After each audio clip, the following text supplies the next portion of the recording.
Joining us right now is Republican Policy Committee Chairman, Congressman Kevin Hern. And Chairman, thank you for being here today.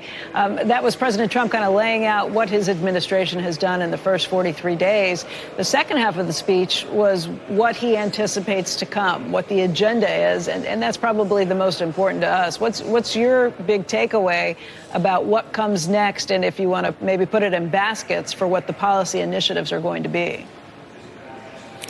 Well, first of all, I met with the president before he did the speech, and he was very confident going in that he was going to be able to deliver a message that all Americans wanted to hear.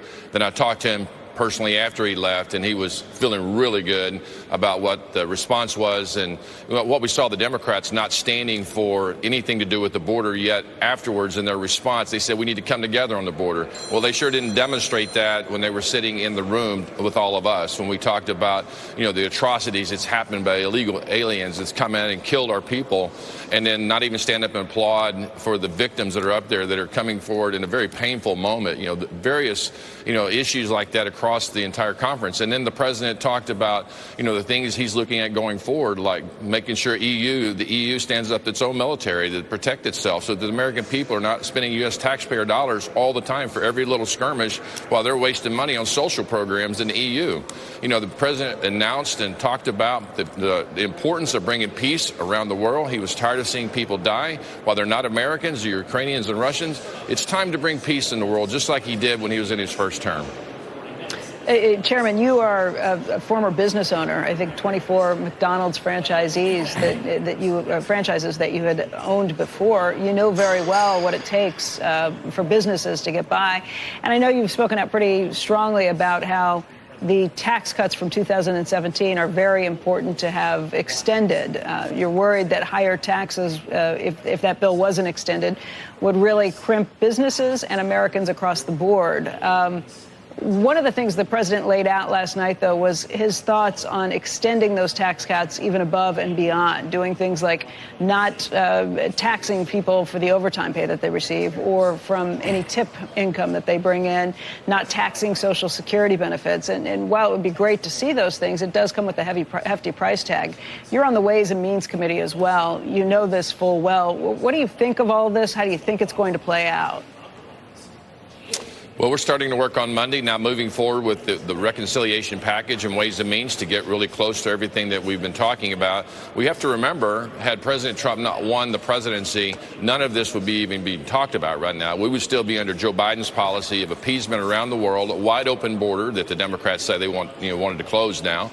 And we would see wars everywhere that's costing literally trillions of dollars of taxpayer dollars. So it's important for us to come together on Ways and Means and as Republicans to pass this reconciliation bill, get it over to the Senate, and so we come together and get this done for the American people. And again, President Trump is feeling very confident that he's moving down the road. You have to remember, as a business person, he's been negotiating deals for 50 years while me and the House and the Senate have been maybe 50 seconds worth of negotiations. The president has all the information. He's moving forward. I think it's going to be great. The American people are going to love it, and we're not going to see the largest tax increase in American history come January 2026, which is what the Democrats want. Well, Chairman, you pointed out yourself the division in the House yesterday, just the staunch division between the two sides. It's a very tight minority or majority that you hold. There's only a number of votes that are on the line for this. It's just as the president adds more things to this, more things he'd like to pay for, it means that some people in your party are going to be very concerned about making sure there are pay-fors for all of those costs as they add up. It does make it a little more complicated. Are you confident that your party will be able to pass the tax cuts with all of the additional sweeteners that the president would like added in? I do. I think we demonstrated last Tuesday as we sent the initial resolution language to the floor and then passed it with only losing one vote. And that vote was, again, that we didn't cut enough. But, again, we wouldn't even be having this conversation or get the opportunity to address the waste, fraud, and abuse that the president has talked about and every person in Congress, both sides of the aisle, have talked about ever since Bill Clinton, the last president to ever do anything like cut 273,000 jobs and do the welfare to work program that gave us 4 years in a row of balanced budgets.